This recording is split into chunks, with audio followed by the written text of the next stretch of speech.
శ్రావణ మాసం వచ్చిందంటే చాలు ప్రతి ఇల్లు దేవాలయాన్ని తలపిస్తుంది. నెల రోజుల పాటు గ్రామాల్లో ఎక్కడ చూసినా ఉదయం సాయంత్రం భగవన్నామస్మరణ వినిపిస్తుంది. శ్రావణంలో చేపట్టే ఎలాంటి దైవ కార్యానికైనా ఎంతో పవిత్రత ఉంటుందంటున్నారు వేద పండితులు. అంత గొప్ప పవిత్ర మాసం ప్రారంభమైంది. అంతేకాకుండా ఈ నెలలో ఎన్నో మంచి రోజులు, విశిష్ట పండుగలు సైతం రానున్నాయి. సనాతన ధర్మంలో చాంద్రమానం ప్రకారం మనకున్న 12 మాసాల్లో ఐదవదైన శ్రావణ మాసం ఎంతో పవిత్రత కలిగినటువంటిది. ఈ మాసంలో పౌర్ణమి నాడు చంద్రుడు శ్రావణ నక్షత్రంలో సంచరించడం వలన ఈ మాసానికి శ్రావణ మాసం అనే పేరు ఏర్పడింది. ఈ శ్రావణ మాసంలోనే వర్ష ఋతువు ప్రారంభమవుతుంది. త్రిమూర్తులలో స్థితికారుడు, దుష్ట శిక్షకుడు, శిష్ట రక్షకుడు అయినటువంటి శ్రీ మహావిష్ణువుకు, ఆయన దేవేరి శ్రీలక్ష్మికి అత్యంత ప్రీతికరమైన మాసం ఈ శ్రావణ మాసం. వివిధ రకాల పూజలు, వ్రతాలు ఆచరించడం వలన విశేష ఫలితాలు ప్రసాదించే దివ్యమైన మాసం శ్రావణం.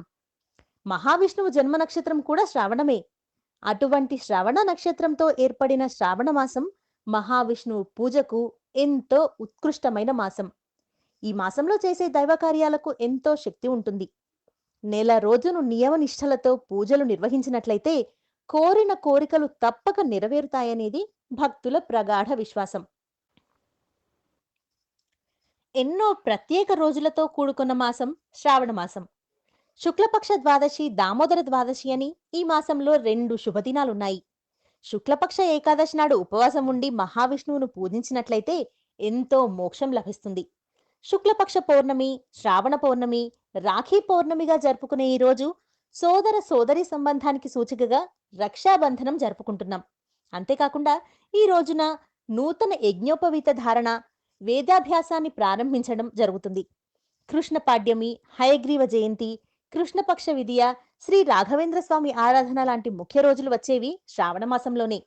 కృష్ణాష్టమి, పొలాల అమావాస్య, గోవులను పూజించడం వంటి ముఖ్య పండుగలు సైతం శ్రావణ మాసంలోనే రావడం శ్రావణ మాసానికి ఉన్న ప్రత్యేకత.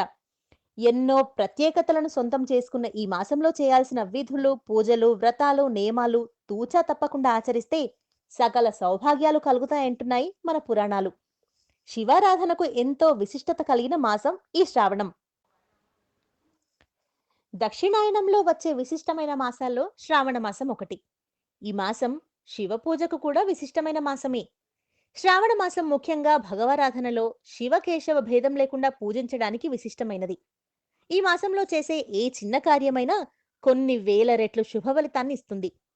ఈ మాసంలో సోమవారాలు పగలంతా ఉపవాసం ఉండి రాత్రి వేళలో స్వామివారికి రుద్రాభిషేకాలు, బిల్వార్చనలు జరిపినట్లయితే సకల పాపాలు నశిస్తాయని శాస్త్రవచనం. సోమవారాల్లో శివుడి ప్రీత్యర్థం ఈ వ్రతాన్ని చేయాలి. ఈ వ్రతంలో ఉపవాసం ఉండగలిగిన వారు పూర్తిగా ఉపవాసం ఉండి దీక్షను పూర్తి చేయాలి. అలా సాధ్యం కాని పక్షంలో రాత్రి సమయంలో పూజ ముగిసిన అనంతరం ఆహారాన్ని భుజించవచ్చు. ఈ వ్రతాన్ని ఆచరించడం వలన అనేక శుభ ఫలితాలు కలుగుతాయి. వీటికి తోడు శ్రావణ శుక్లపక్షంలో గల 15 రోజులు ఎంతో విశేషమైన రోజులని, ఈ పక్షంలోని ఒక్కో రోజు ఒక్కో దేవుడికి పూజలు చేయాలని వేదశాస్త్రాలు చెబుతున్నాయి. భక్తితో ఆచరించే ప్రతి పూజకు తగిన ప్రతిఫలం ఉంటుందంటున్నారు పండితులు. అందుకే శ్రావణ మాసంలోని అన్ని సోమవారాలకు ఎంతో విశిష్టత ఉంటుంది. మంగళగౌరి వ్రతం. శ్రావణ మాసంలో అన్ని మంగళవారాల్లో చేసే వ్రతమే మంగళగౌరి వ్రతం. దీన్ని శ్రావణ మంగళవార వ్రతమని, మంగళగౌరి నోము అని వివిధ రకాలుగా పిలుస్తుంటారు. ఈ వ్రతాన్ని గూర్చి నారదుడు సావిత్రికి, శ్రీకృష్ణుడు ద్రౌపదికి తెలిపినట్లు పురాణాలు వెల్లడిస్తున్నాయి. ఈ వ్రతాన్ని కొత్తగా పెళ్లైన వారు ఆచరించాలి. వివాహమైన తర్వాత వచ్చే శ్రావణంలో ఈ వ్రతాన్ని చేయడం ప్రారంభించాలి. శ్రావణ మాసంలో వచ్చే అన్ని మంగళవారాల్లోనూ ఈ వ్రతం క్రమం తప్పకుండా చేయాలి. 5 సంవత్సరాల పాటు మంగళగౌరి వ్రతాన్ని ఆచరించి ఉద్యాపన చేయాలి.